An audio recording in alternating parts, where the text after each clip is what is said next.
It is the end of May 2019, which can only mean a lot of things because a lot of things go on in the world at all times. But I have recently wrapped up my first year of university, and like a lot of things in this world, it came with a lot of highs and a lot of lows, and I've learned a lot of things, a lot of things. But I basically wanted to talk about what I've learned this year. This has been a really, really highly suggested video, so I thought I would finally get around to it because I think it's long overdue. I've had like almost a month now to kind of take everything in, and I've taken a whole month to kind of collect my thoughts.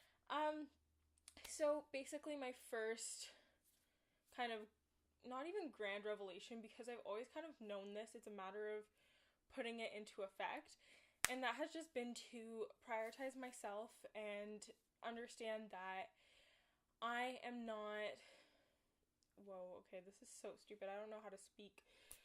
Anyways, my first thing that I learned is that you are your number one priority, and without your own kind of like mental clarity, everything around you is going to be chaotic, and finding mental clarity is really hard, and I don't actually have it, so I don't have any tips regarding that.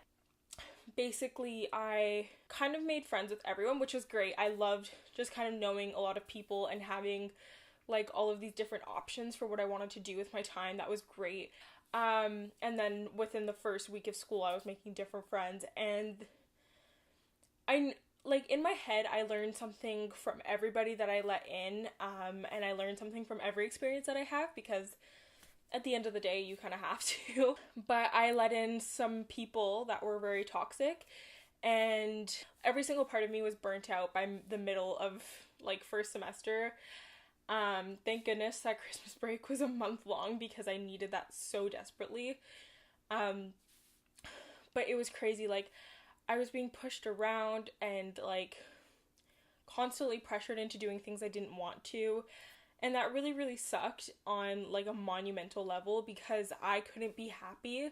But I'm also one of those people who's constantly trying to make other people happy. I was constantly letting myself be swayed by a certain person in my life. And I was constantly doing things that I didn't agree with. And not that I did anything bad. Like, not that I ever went against like my beliefs or like my morals, but I was always doing things that I knew I wouldn't be happy about, some things that I would regret later on.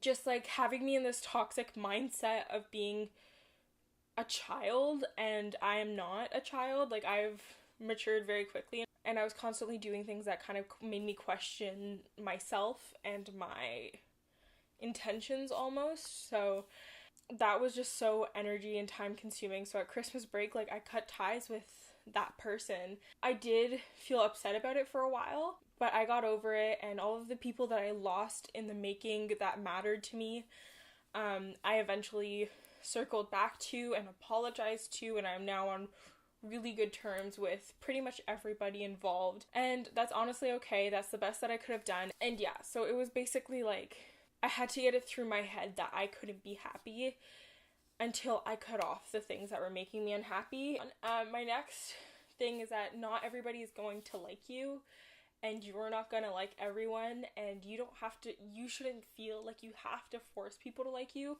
or that you have to force yourself to like other people. I think a really big part of growing up is understanding that you're not everybody's kind of person, and not everybody's your kind of person, and the only thing that you can do is be respectful. Give everybody the benefit of the doubt. I give everybody a chance.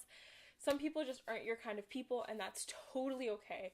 My third revelation that I'm going to bring back to my first point is that it's okay to change your mind. So whether you're talking about relationships, friendships, there's definitely, like, again, going back to my first point, like, that friend of mine at the time when we first became friends, I was like, I really like you. I think you're really cool. Let's keep hanging out. By the middle of first semester, I had to phase off. It's okay to change your mind about your program. Like, I went back and forth about dropping out of my program like 10 different times and wanting to transfer into another program. And honestly, as like like, stressful as that was, I think it's genuinely something I needed to go through to be able to, like, appreciate where I'm at right now, because, like, there's a lot of things that I know. There's a lot of things that I'm doing while recording this right now that are really pissing me off. Like the shadow here, because I don't have another light to backlight my corner. It sucks. But, like, first world problems. And, like, I don't know. I just, to appreciate what you have to question what you have.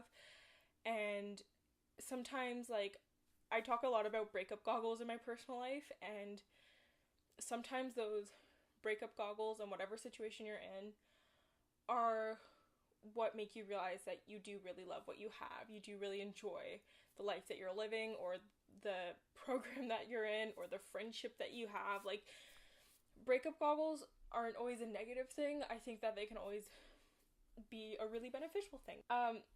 Another thing that I realized that I kind of think I always kind of knew in a sense is you will work harder than some people, and some people won't appreciate your program or whatever you're doing as much as you will, and that's totally cool. And if you're the person who's not working very hard, if there's a specific reason why, please let the people know. Like, there's definitely been points where I couldn't help out, and whether that was because of work or my mental health or whatever, like, I would always explain myself and try to pick myself up.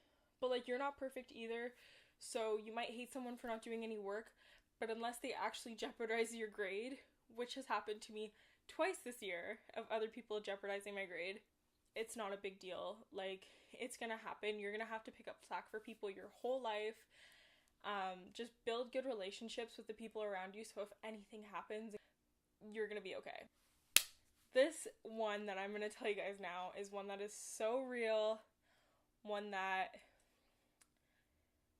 I didn't ever think would be the case, but you are going to be more mature than a lot of people, and a lot of people are still going to act like they're in high school, especially if you're in an arts program, especially if you're in a smaller, more, like, niche program.